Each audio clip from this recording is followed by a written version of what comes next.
Eu já conversei esses dias com o Pedro Escobar sobre funil de vendas e agora eu queria um pouco mais adiante falar sobre growth hacking para a gente entender mais o que isso significa, a importância disso numa startup SaaS e como que a gente pode trabalhar dentro da startup SaaS o growth hacking. E, então, obrigado, Pedro, por participar de novo aqui com a gente. Opa, sempre um Tudo prazer, bem? Davidson. Tudo bem? Então tá. Então, fala um pouco sobre growth hacking, Escobar. Tu tem um pouco de experiência nisso, né? Não é o teu foco hoje no e-gestor. Tu trabalha com marketing em geral, mas tu também faz muita experiência de growth hacking. Sim.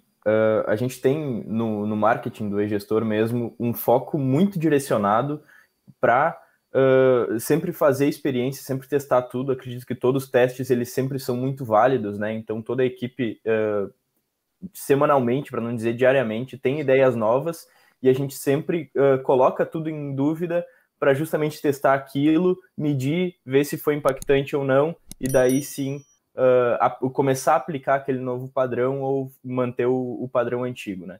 E growth hacking é basicamente isso, assim, é um marketing mais orientado para experimentos, onde tu tá sempre colocando tudo em dúvida, não existe uma verdade absoluta, e todo dia tu tá testando uma coisa nova. O growth hacking ele começou com as startups que precisavam de um crescimento rápido, mas elas não tinham muito recurso financeiro. Então, tinha alguns indicadores, né? Como, por exemplo, startups do Vale do Silício, normalmente uma das métricas principais que eles levam em consideração para receber novos aportes financeiros é a quantidade de novos usuários ou quantidade de usuários ativos. Se fazia um brainstorming para ter ideias de como aumentar o número de usuários, mas tu não pode sair aplicando tudo de uma vez só, de qualquer jeito, sem medir, porque senão tu nunca vai saber o que dá certo de verdade, né? Então é Sim. basicamente anotar todas essas ideias que se tem durante um brainstorming, e pode ser uma lista com 5 ou pode ser uma lista com 50. E daí depois baixar a cabeça e ir testando cada uma dessas variações, qual é o impacto positivo que elas têm, o impacto negativo que elas também possam ter, ou se basicamente não muda nada, e daí depois começar a manter sempre os padrões que eles são melhores, né? Normalmente... E anotar sempre, né? Porque senão chega um funcionário novo, e isso acontece lá no gestor, não necessariamente sobre growth hacking, mas vem um funcionário novo e dizem, por que vocês não testam tal coisa? Sim. Às vezes a gente até volta e testa, mas a gente tem que explicar para a pessoa, olha, a gente testou e deu tal resultado. Então é bom documentar para não ter retrabalho. Exatamente. E quando tu documenta, tu sabe realmente o que deu certo, o que não deu, mas também te permite voltar. Putz, esse daqui foi um que deu errado por muito pouco, ou que não mudou basicamente nada. Talvez se a gente testar agora de novo, ele possa dar um resultado diferente, né? Mesmo aquilo que já foi testado ainda pode ser retestado diante de uma nova realidade, porque as coisas não ficam as mesmas. Então, enquanto tu foi aplicando o growth hacking numa lista de 50 itens, e o primeiro item tu pode testar ele de novo porque mudou 30 coisas já dentro do teu site, dentro do teu funil, da forma com que tu trabalha e se relaciona com os teus leads. Então sempre é válido justamente tu ter documentado para saber o que tu pode voltar atrás e, putz, isso daqui eu acho que a ideia vale a pena ser testado de novo, porque agora a gente está com um site novo, por exemplo. Então se as pessoas irem até esse site, elas vão se deparar com uma nova realidade, né? Então acho que é Tá, mas realmente... e uma pergunta, vale a pena fazer teste de growth hacking? Tem impacto real nos números? Então, é sobre isso que eu anotei alguns dados aqui que eu queria te trazer agora, tá? Às vezes a gente pensa que uma ação deu só 1% de aumento, por exemplo, nos novos visitantes do meu site. Então eu posso fazer, eu posso não fazer e acabo não dando muita bola para isso, porque posso É só considerar 1%? até que... Exatamente, é só 1%, posso considerar que é um resultado que nem teve a ver com aquela ação que foi feita. Mas, na verdade, quando tu trabalha com uma estrutura de funil, quando tu consegue medir, porque com negócios pela internet, né, a gente sempre consegue medir isso tudo. Quantas pessoas visualizaram o teu anúncio, por exemplo, tá? Daí eu tenho um exemplo com números aqui só para tornar isso mais palpável. Imagina que tu fez um anúncio que foi visto por 50 mil pessoas na internet durante um mês. E esse anúncio possui uma taxa de clique média de 20%, tá? Isso dá um total de 10 mil pessoas acessando o teu site mensalmente. Sim. Agora, o teu site tem uma conversão em trials, digamos que tu trabalha com trial, Trial de é 4%. teste do software, para quem não conhece os termos, né? Então, 4% dos novos visitantes, eles se transformaram em trial, criaram uma conta para testar o teu sistema. Então, tu teve durante o mês 400 trials, ok? Agora, desses 400 trials, 10% assinou o sistema. E tu teve um total de 40 assinaturas. O teu resultado do mês, no final das contas, é 40 assinaturas. Tu não está trabalhando para trazer gente para ver o teu site, né? Normalmente, tu está querendo realmente vender o teu produto, o teu serviço, o teu SaaS. Agora, se em cada uma dessas etapas do funil a gente conseguir aumentar em 1% a otimização delas, o resultado já passa a ser muito mais expressivo, tá? Então, 21% das 50 mil pessoas que viram o teu anúncio, 10.500 acessos no site. Aí 5% virando trial, aumentando 1% anterior, 525 trials. Aí 11% A mais. Exato. Não, no total. Antes era 400 trials, agora é 525. Tá. Aí 11% desses 525 assinando o teu serviço dá mais ou menos, dá um número quebrado, mas é entre 57 e 58 pessoas assinando o teu serviço. Esse é um aumento de quase 50% relativo ao número total de assinaturas que tu tinha anteriormente, né? Então, de 1 em 1%, tu teve 18 o resultado final. Exatamente, 18 assinaturas a mais. A gente tinha falado isso, né, no funil de vendas, que às vezes tu quer mudar, tu quer brigar com o vendedor, ou tu quer brigar lá só no fundo do funil. Em cada variável do funil, se tu entender o funil, tu consegue ter um aumento gigantesco lá no final. Exatamente. Até porque a gente está falando de uma empresa que está começando, né? Mas imagina que a empresa já vende 200, já vende 200 contas do SaaS por mês. Isso daí, se tu conseguir mesmo otimizar esses percentuais, eles não são fáceis de serem otimizados, mas se tu estiver sempre testando, uma hora tu vai chegar lá, vai ter um impacto absolutamente grande no resultado final do número de vendas que tu tá praticando. E assim, para ser um pouco mais prático, tá?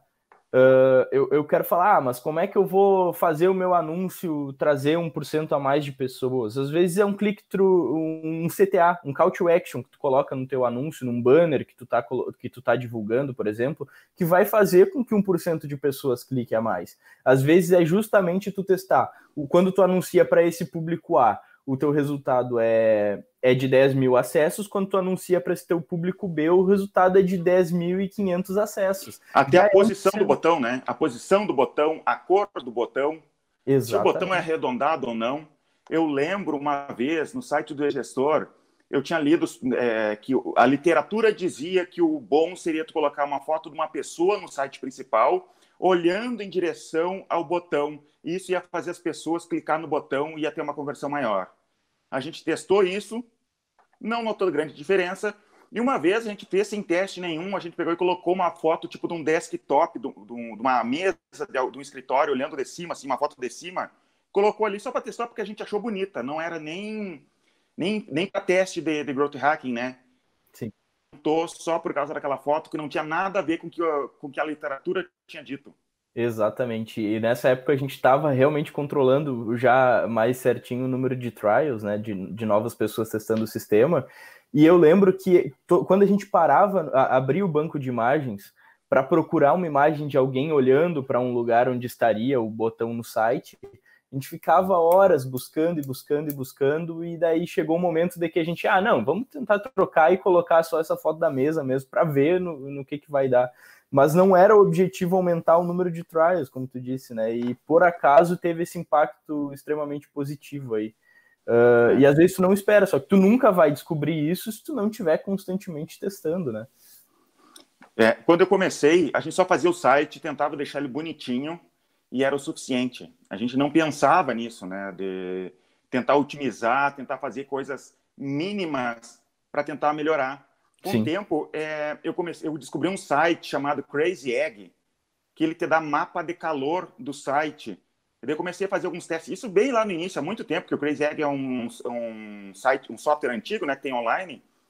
Ovo louco, né, tradução livre.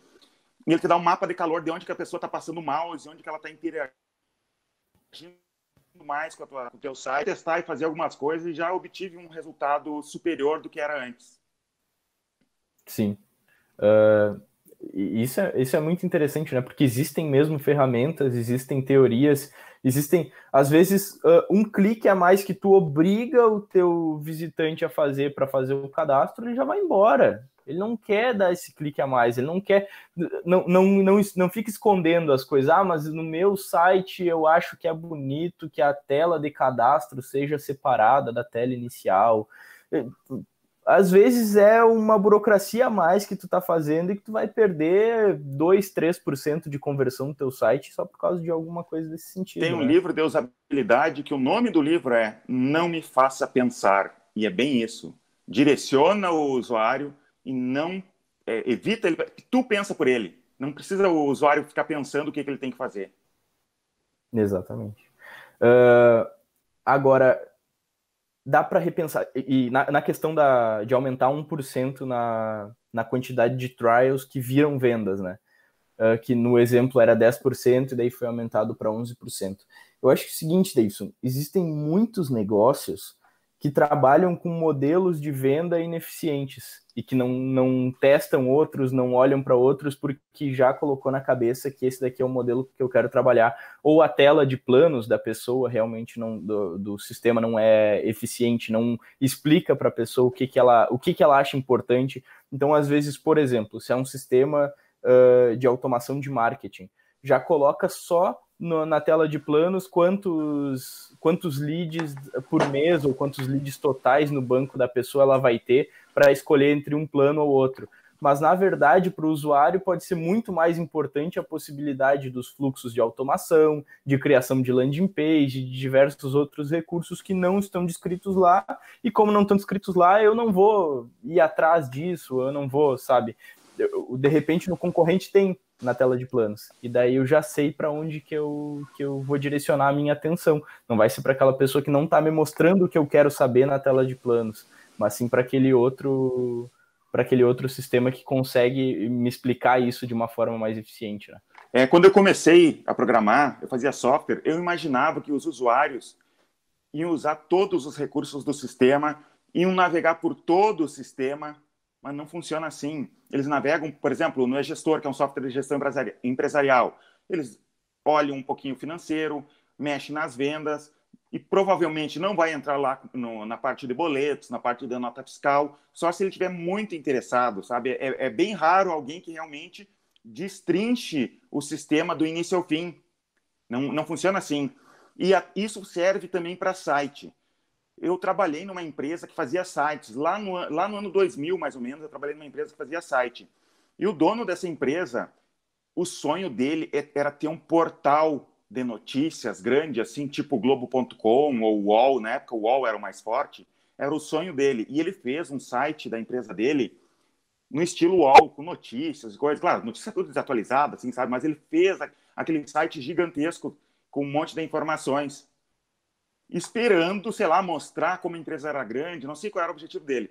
Mas como que a empresa ganhava dinheiro? Fazendo o site. E tu praticamente não achava dentro do site um botão dizendo assim, clique aqui para entrar em contato conosco, para fazer um orçamento, para a gente fazer o teu site. E eu falei para ele, cara, a gente não faz site.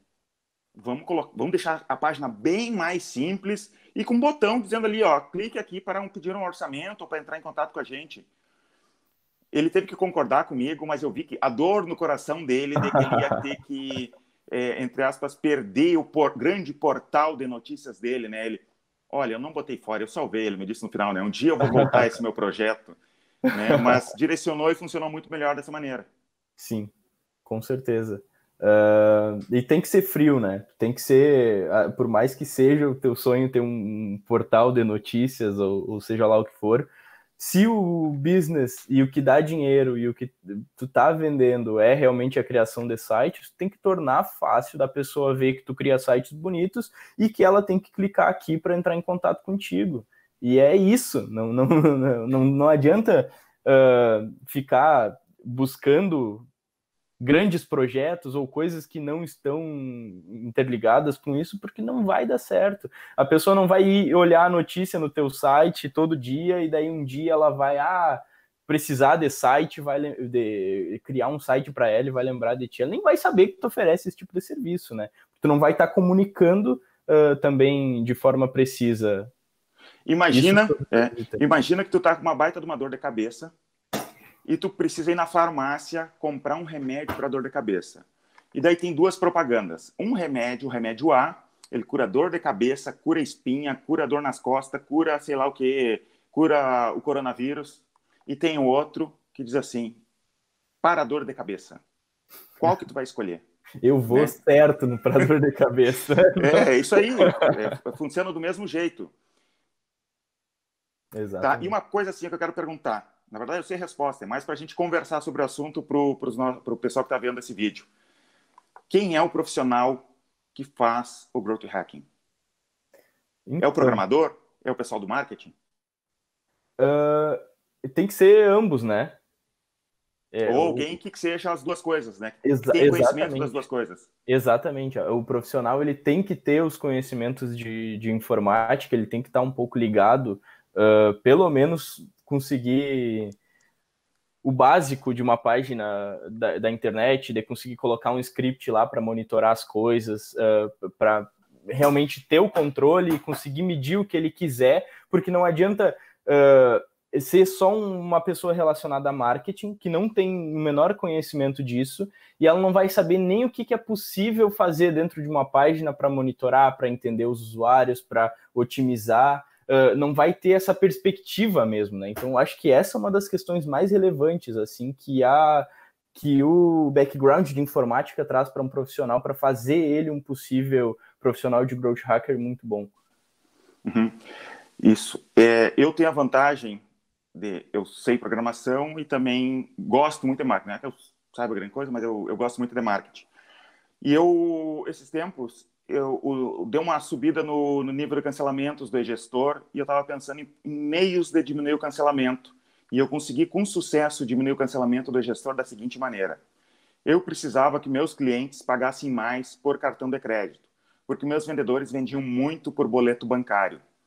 E a maneira que eu fiz com que aumentasse o número de cartão de crédito foi simplesmente criando um indicador. Eu criei um indicador de quanto % dos meus clientes pagam via cartão de crédito, pagam recorrente via cartão de crédito. Quando eu comecei, 9% dos clientes pagavam em cartão de crédito.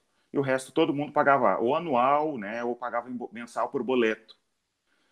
E eu lembro que antes de criar o indicador, eu incomodava os vendedores dizendo assim, cara, tenta vender no cartão de crédito, oferece desconto por cartão de crédito. E os vendedores, os clientes não querem. Eu criei um indicador e comecei a incomodar os vendedores mais em relação a isso. Daí eu incomodava um vendedor assim, o outro vendedor está fazendo mais. Olha ali, quantos ele vendeu por cartão de crédito. E comecei a encher o saco dos vendedores em relação a isso.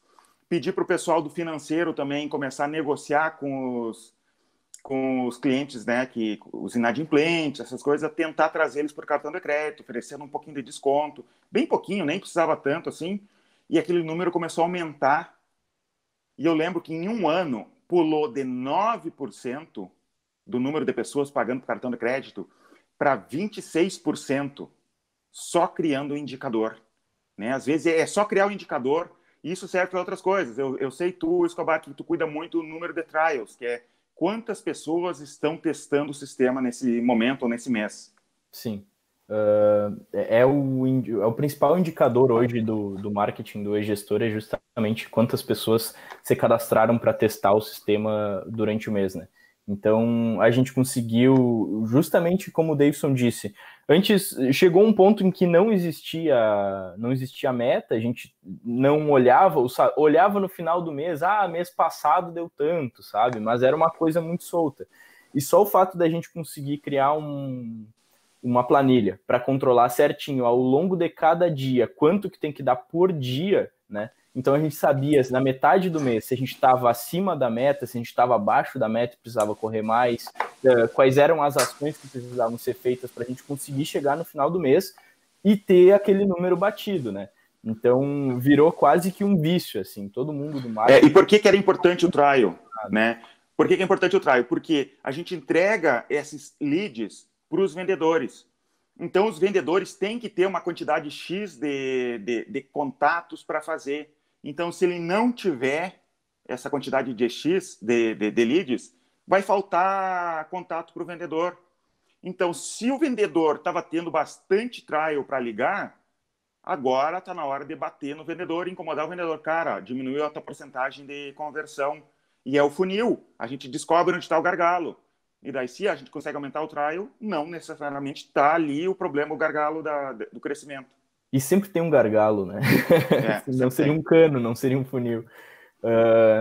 Eu estava vendo esses dias a história de um empreendedor que ele começou na internet vendendo DVD. E ele tinha feito um DVD de como fazer uma arma de batata para disparar batata. E ele vendia aquilo pela internet, tinha o site dele falando sobre o que era o DVD e tudo mais. E o custo do DVD, o preço dele era $37. Tá? Barato? Ele fazia os anúncios por Google Ads, por pesquisa no Google, né? Para justamente já chegar um público muito mais direcionado na ponta dele, no site. E pagava $10 em média por venda. Ele vendia um DVD por dia e lucrava $27 por dia por conta disso. Aí chegou um momento em que o Google mudou as políticas, simplesmente porque era uma arma, né? Então ele estava dizendo no título do anúncio que ele estava vendendo uma arma. E o custo de aquisição de clientes dele subiu de $10 para $50. E ele estava basicamente, quando ele foi perceber uns dias depois, ele já estava tendo um prejuízo de $13 por venda. Exatamente. Então, antes ele lucrava 27, passou a ter um prejuízo de 13. E ficou muito triste, né? Parou os anúncios por um tempo, ficou pensando o que ele ia fazer da vida dele agora. E ele encontrou justamente o funil, assim. Esse é um exemplo de growth hacking que foi aplicando um funil. Então, o que ele percebeu foi basicamente o seguinte, conversando com um amigo dele, ele entendeu que as pessoas que compravam o DVD de como fazer uma arma de batata, elas não tinham necessariamente o que precisava para construir aquela arma de batata, que eram canos, eram equipamentos, ferramentas e tudo mais. E ele também não queria vender isso. Então ele fez uma parceria com um vendedor de kit de arma de batata e começou a oferecer justamente para esses leads que compravam o DVD. Então ele começou a vender o DVD, ter prejuízo na venda do DVD, mas uma a cada 3 vendas de DVD comprava também o kit. E o kit ele tinha um lucro de $65. Então ele passou de ganhar $27 para perder, né? Quantos? $13, ter $13 de prejuízo para venda, para ganhar $50 praticamente de lucro por venda, né? Então, no final das contas, pegar o primeiro lucro que ele tinha por venda e o segundo depois com o funil aplicado, ele estava lucrando bem mais já. E é por isso que tem que entender o cliente. Para fazer growth hacking, tu tem que tentar entender ao máximo como que funciona o cliente, como é que funciona a jornada do cliente, né, durante a compra. Isso vai ajudar muito a pessoa que está fazendo esses experimentos. Exatamente. Esse mesmo empreendedor, né, ele parou de vender depois desse tipo de produto e ele achou tão interessante justamente essa questão do funil que começou a vender um serviço mais relacionado a isso. Só que a forma dele de aquisição de leads era através de e-books, só que não eram e-books gratuitos, né? Normalmente a gente vê muitos e-books gratuitos na internet, mas o empreendedor, quando ele tem pouco recurso e ele está querendo começar a criar um público, criar uma base de lead, não necessariamente ele precisa já escalar com alguma coisa 100% gratuita. O que ele começou a fazer foi o seguinte, ele começou a vender um livro sobre funis pelo Facebook, pelo Google e por todas as redes aí de anúncio. No final do mês, ele tinha 50 mil leads novos e ainda por cima lucrava em cima da construção de um público. Ele estava tirando, em média, $7.000 por mês para criar uma base de 50 mil pessoas por mês. Sim. Então isso é muito legal. interessante, né? É claro que vai ser muito difícil de tu conseguir criar essa estrutura. O teu livro ele vai ter que ser bom, tu vai ter que criar nome, vai demorar algum tempo, mas não necessariamente tu precisa criar um público pagando para criar esse público, né? Ele mostrou que era possível criar o público dessa forma. Só que a empresa dele tem 20 funcionários. É claro que o único lucro não era $7.000 de venda, porque senão ele já teria ido à falência. Só que ele tinha um público que estava disposto... Olha só como é interessante isso. Estava disposto a pagar para aprender mais sobre funis. Uhum. Então, essas pessoas, elas, ao percorrer o fluxo dele de e-mails e durante os outros contatos que ele fazia com remarketing, com tudo mais, convertiam de uma forma, com uma taxa muito alta para o produto que ele vendia, né? Que era um sistema, justamente, como um sistema de automação de marketing. E essa é uma cadeia que ele não precisava investir para gerar novos leads. Ele conseguia gerar uma nova quantidade de leads muito grande, gerava um público extremamente qualificado, porque é um público que já mostrou que está interessado no assunto, mas não é só isso. Eu estou interessado e estou disposto a abrir a carteira sobre esse assunto. Uhum. Então, é realmente genial, assim, esse exemplo, porque me parece que faz total sentido, e acho que pro empreendedor que quer começar também, ele pode, pelo menos, fazer um teste, né? Já que a gente está falando tanto sobre teste aqui. Teste AB. Exatamente. Vou falar sobre o teste AB, né? O que é o teste AB? Por exemplo, tu faz 2 versões do site, por exemplo, aquela que eu falei que tinha a foto do desktop e outra que tinha uma pessoa olhando para o botão. Tu pode fazer, existem softwares que te permitem tu trabalhar esse teste AB, o próprio Google Ads, eu acho que permite isso, né, para te testar os anúncios e ver qual tem uma resposta melhor. Dessa maneira, tu consegue fazer mais testes mais rápidos, porque tu vai isolar elementos e testar, né? Tu poderia fazer milhares de experimentos ao mesmo tempo do que, por exemplo, algo de um jeito ineficiente. Faço uma mudança, espero, sei lá, uma semana para ver o resultado. Muda outra coisa, espera mais uma semana. E com teste AB, de repente, tu consegue acelerar esse processo. Sim. Existem formas de fazer o teste AB até para newsletter, né? Então, acho que é até uma das maneiras mais fáceis, porque normalmente as ferramentas de envio de newsletter, elas disponibilizam essa opção de tu separar o teu público em 2 metades e, por exemplo, tu quer descobrir qual é o interesse que esses teus públicos têm. Se eles querem mais saber sobre, no nosso caso, né, controle financeiro ou sobre controle de estoque. E a gente manda essas newsletters para os públicos divididos, então a gente consegue medir a taxa de abertura, elas vão no mesmo horário, né, o que facilita também para a gente entender melhor porque não tem a variável daí do horário de recebimento dos leads, porque é uma variável importante na questão do e-mail, e tu vai conseguir descobrir com essa taxa. Não, eles são igualmente interessados nos 2 assuntos, se a taxa de abertura for muito próxima, ou é uma tendência mais para um lado, mais para estoque ou mais para financeiro. Eu lembro que tem outro jeito que a gente faz, na verdade não faz teste, a gente só olha os dados. Por exemplo, quando a gente envia newsletter no gestor, a gente tem o título, né? E daí a gente começa a olhar a taxa de abertura. E eu lembro que a gente descobriu que as pessoas adoram o conteúdo sobre análise SWOT, né? E daí tu chegou a pegar e fazer uma ferramentinha para o blog, para as pessoas poderem fazer análise SWOT dentro do próprio blog para aumentar as visualizações. Sim, e baixar depois em PNG, né? PNG. Uhum.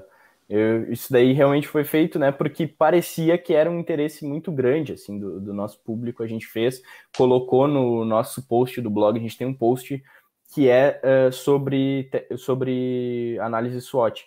E uma das coisas interessantes de também ter essa ferramenta lá é que quando tu tá escrevendo um post, tu compromete a escrever um post sobre algum assunto no teu blog, ou tá querendo ranquear para uma página também para um determinado termo, a tua página, o teu post no blog, é interessante que eles tenham que eles solucionem a maior quantidade de problemas possível que a pessoa possa ter quando ela está buscando por aquilo, né? Que ela atenda realmente a necessidade das pessoas que estão pesquisando por isso. Porque senão o Google vai dar menos relevância, porque se a pessoa quer realmente uma ferramenta para construir, digitar os dados da análise SWOT dela, o site não tem, de repente ela volta para o Google, abre outro site, encontra isso, e isso para o Google ele vai, putz, a pessoa clicou nesse, e esse daqui não tem o que ela estava pesquisando, o que ela estava procurando quando pesquisou por esse termo. Então esse site não é nada relevante. Aos poucos tu vai perdendo muita relevância e vai caindo nas posições. E a relevância é um meio que o Google, Facebook, YouTube, Instagram trabalham em growth hacking, se for parar para pensar. Eles querem, de toda maneira, trazer conteúdo relevante, inclusive nos anúncios, para o cliente dele, para os clientes, né, para os usuários do serviço deles, né? Por exemplo, o Google Ads, né, que é a propaganda do Google. É um leilão, tu coloca mais dinheiro, compra a palavra-chave, coloca mais dinheiro, aquilo se destaca. Só que, por exemplo, se eu tenho um software de controle de gestão e tu tem um software, sei lá, que vende melancia, sei lá o quê, e quer comprar a palavra-chave controle de estoque, o meu site, que tem relevância para controle de estoque, vai pagar menos por aquela palavra-chave e mesmo tu pagando mais, tu fica abaixo. Sim. Isso é growth hacking, inclusive lá, né? O Facebook também. Tu posta um vídeo no Facebook. Se as pessoas não estão interagindo com aquele vídeo, se as pessoas não estão gostando daquele vídeo, ele começa a perder ponto. Começa a perder ponto devagarzinho e vai se tornando mais caro tu impulsionar. E já um vídeo viral, que as pessoas realmente estão gostando, de repente não precisa pagar nada e ele tem um alcance gigantesco. Sim. Deixa eu te dar um exemplo também disso, né? Imagina que a pessoa está vendendo um sistema, que também é um sistema para empresas, né? Vende B2B, e começa a anunciar só para pessoas, donos de empresa, no Facebook, por exemplo. E daí tu começa a depois você perguntar, putz, por que eu estou anunciando para o público certo na teoria? Por que eles não estão clicando? Por que as pessoas não acessam, esse público não está comprando o meu serviço? Por que o Facebook está me cobrando cada vez mais caro para eu anunciar para essas pessoas? E aí tu percebe que tu ainda não tem relevância com essas pessoas. Provavelmente elas são o teu público-alvo, mas tu ainda não conseguiu criar autoridade na cabeça delas, tu ainda não forneceu um conteúdo de valor, um vídeo falando alguma coisa que realmente seja do interesse deles, para que eles passem a querer ouvir o que tu tem para dizer. E se tu não fizer isso, tu não vai ter relevância. Se tu não tiver relevância, ou tu vai pagar muito caro, ou realmente tuas propagandas simplesmente não vão aparecer para as pessoas. E outra coisa que me lembra muito, falando em Facebook, é o Orkut. Não sei se tu sabe como que o Orkut e o Gmail começaram. Eles começaram lá por 2003, 2002, eu não lembro exatamente a data. Eu lembro que eu fui uma das primeiras pessoas, pelo menos do meu círculo de amigos, a ter acesso ao Orkut. Entrei, nem achei tão interessante assim, só que eu participava muito de comunidades Linux, né, na época, eu tinha um site sobre Linux, e um amigo meu me mandou um convite para mim entrar no Orkut. Não era qualquer um que entrava, tu tinha que ser convidado por alguém. E isso aí era uma técnica de growth hacking. Porque todo mundo depois queria ter o convite. O Gmail usou a mesma coisa. Não sei se tu sabe, mas o Gmail foi lançado no dia 1º de abril. Daí as pessoas pensam... porque antigamente os e-mails, o Yahoo dava 10 MB de espaço em disco, né, para te acessar, para ter a tua conta de e-mail gratuita lá, @Yahoo. Sim. E o Google ofereceu o Gmail com 1 GB de espaço. E ninguém acreditou, 1 GB de espaço naquela época. E ainda mais que ele está anunciando no dia 1º de abril, né? Mas depois era verdade. E isso é legal. E eu lembro o também... Facebook tem uma história interessante parecida, né? Só que eles fizeram ainda mais exclusivo, eu acredito. Para as faculdades, né? Exatamente. Para te se cadastrar no Facebook, tu tinha que estar em uma das principais faculdades dos Estados Unidos, né? Era só a Ivy League ali, que acho que são umas 6, 7 faculdades. E daí depois, aos poucos, eles foram abrindo para outras faculdades também, até o momento que abriram para todo mundo. Mas começou tão exclusivo, né, que as pessoas elas queriam muito fazer parte daquilo. Eu tenho o e-mail davison@gmail.com, porque eu também consegui, como eu trabalho com tecnologia, eu consegui o convite muito cedo. Então, eu tenho há muitos anos esse e-mail.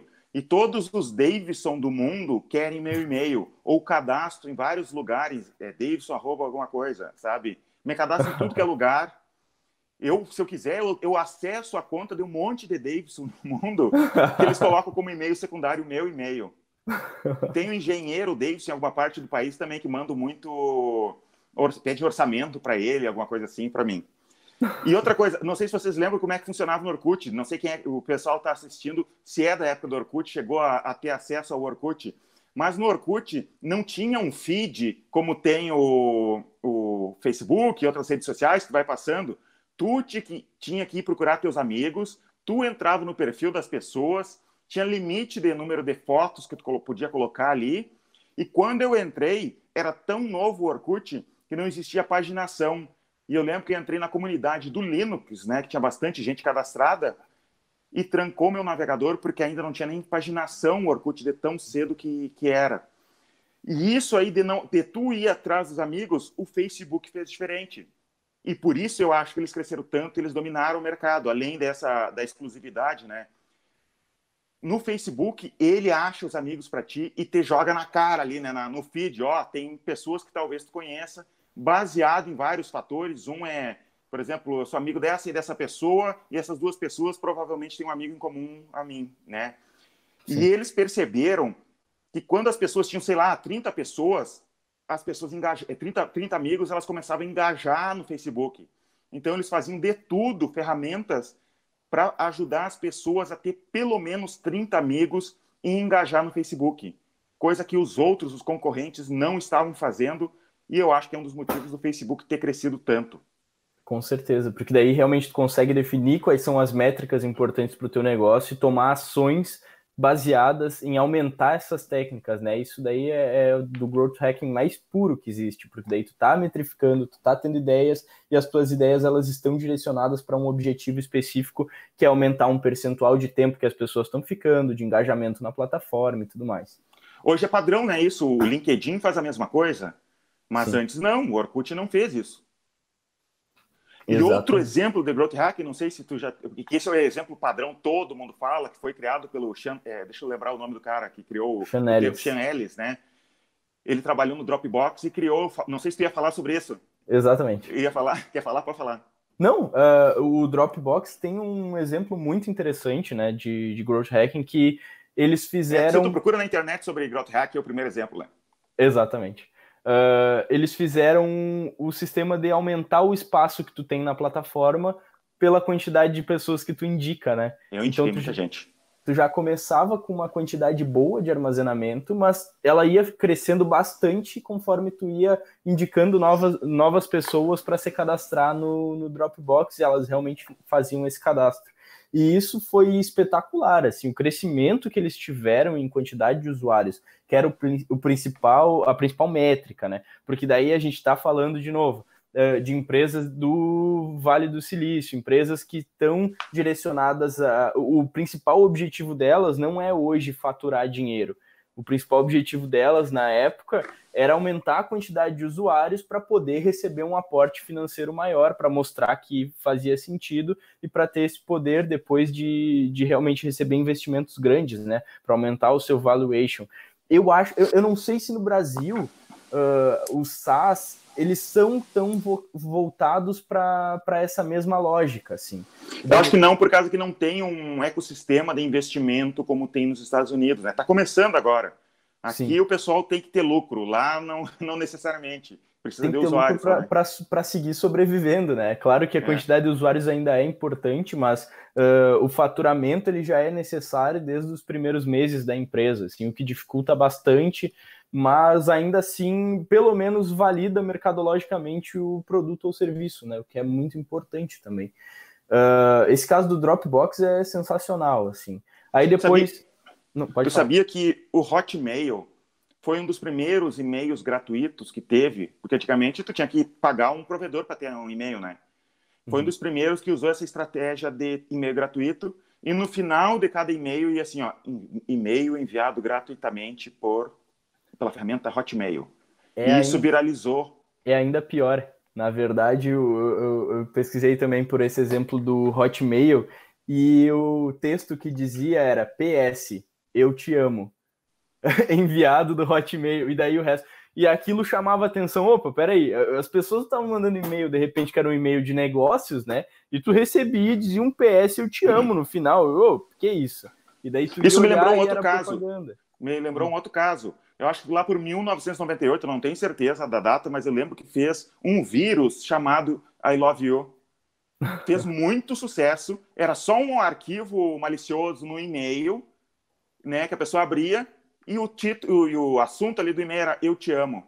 Cara, procure na internet. Agora eu lembrei só por causa disso que tu falou. Procure na internet o estrago que o vírus I Love You fez no mundo na época. Só por causa disso. Exatamente. E talvez até tenha sido inspirado no vírus, né? Porque esse caso do Hotmail veio depois, assim. Foi uma ideia que um dos investidores deu lá dentro do Hotmail, e daí eles falaram, então vamos aplicar. Hoje em dia, a gente tem a mesma coisa, exatamente igual, só que de uma forma um pouco mais sutil, sem a parte do Eu Te Amo, né? Que é quando tu envia um e-mail pelo iPhone, por exemplo. Daí tem no final do e-mail enviado do meu iPhone. Mas tu sabe, e falando no iPhone, eu tava me dando conta como que o iPhone, como a Apple conseguiu meio que dominar uma parte do mercado ali, sim, as pessoas não se deram conta disso, eu acho. Você sabe que o WhatsApp não é tão forte como é no Brasil, lá nos Estados Unidos. Porque o SMS sempre foi gratuito, ou veio ser gratuito muito antes do que... No Brasil, eu acho que não é gratuito, né? Não é gratuito ainda. Então, é muito comum as pessoas usarem SMS lá e não usar o WhatsApp. E daí, o que o iPhone fez, ou melhor, a Apple fez? Quando tu enviar um SMS pelo iPhone, tu abria a parte do SMS ali e o próprio sistema deles detectava o Escobar ali tem iPhone, então eu não vou mandar por SMS nada. Por debaixo dos panos eu mando pela internet, como se fosse um WhatsApp, aquele sistema de mensagem deles. Daí foi pela internet. Né? E daí quando tu responde também, ele só manda SMS quando outra pessoa usa Android ou não tem uma conta na Apple. E daí o que acontece? Se tu quer trocar da Apple para o Android, é um saco se tu usa isso muito, e nos Estados Unidos eles usam muito, porque se os teus contatos vão ficar te mandando mensagem pelo iPhone, vai continuar caindo na caixa de mensagem, tipo um WhatsApp, né, lá, e tu não vai ficar sabendo. Tem todo esse jogo que eles fizeram e ninguém percebeu, né? Só quem quer trocar da Apple para iPhone, de Android para iPhone. Sim. Nossa, essa é uma coisa assim, eu ia dizer que eu não gosto muito do exemplo do Hotmail, eu acho que é um pouco apelativo, e o do iPhone eu já acho um pouco mais tranquilo, mas agora com essa história que tu contou também, eu acho bem complicado, assim, é uma situação dessa. É claro que se acaba fazendo sentido nos números, né, mas uma questão assim de repente, bem... não sei o que falar também. Mas uma pergunta, se tu fosse a Apple, tu faria? Tu faria? Aí fica difícil de responder, né? Difícil, né? Tá, e tu sabe como é que cresceu o YouTube? Não. O YouTube não era do Google. Foi um pessoal que criou o YouTube. E eu lembro que tu queria botar um vídeo na internet, era um saco, era dificílimo tu disponibilizar um vídeo na internet. Tu até baixava, por exemplo, por torrent, vídeos, a gente baixava clipe, filmes em torrent, mas ter um vídeo no site era algo bem difícil. E eles criaram o YouTube para te colocar vídeo lá. E eles tiveram uma ideia genial, né? E por isso que o YouTube cresceu tanto e por isso que o Google acabou comprando eles, que foi o Embed.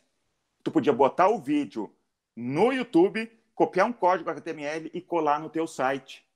E daí depois que terminava o vídeo, ele te dava sugestões para outros vídeos, tu clicava e tu caía no próprio site do YouTube. E eles cresceram muito assim. Tanto que o Google tentou fazer uma ferramenta parecida que se chamava Google Vídeos, que eu cheguei a postar vídeo lá no Google Vídeos, e depois que eles compraram o YouTube, eles mataram o Google Vídeos. Sim. Porque o YouTube dominou. Mas as coisas ainda podem ser mais simples na questão do growth hacking quando tu usa a lógica certa, né? E eu acho que o exemplo do Airbnb é o melhor para esse sentido. Porque eles fizeram o seguinte, para crescer, no início, eles começaram a olhar para a lista de imóveis que tinha lá dentro e se espalhavam muito boca a boca mesmo e tudo mais, mas ainda não estava deslanchando, sabe? As pessoas abriam, davam uma olhada, assim, eram umas fotos um pouco toscas que tinha nos imóveis, e eles repararam e falaram, então vamos nós lá nessas casas tirar as fotos dos apartamentos, arrumar as coisas, deixar mais bonitinha, tirar uma foto profissional, tratar a imagem e colocar no aplicativo Airbnb. E só esse fato já foi também uma ação assim estrondosa para eles, que trouxe resultados extremamente positivos, né? E daí depois, a partir desse momento, quem tirava eram os próprios fundadores, iam no local tirar a foto, até o momento de que hoje em dia eles têm fotógrafos no mundo inteiro para ir nos imóveis tirar as fotos para serem publicadas no Airbnb. Então isso é muito interessante, né? Tu pode pensar, mas só uma foto diferente, já tem a foto lá, não vou dar bola para isso, vou focar em outra coisa.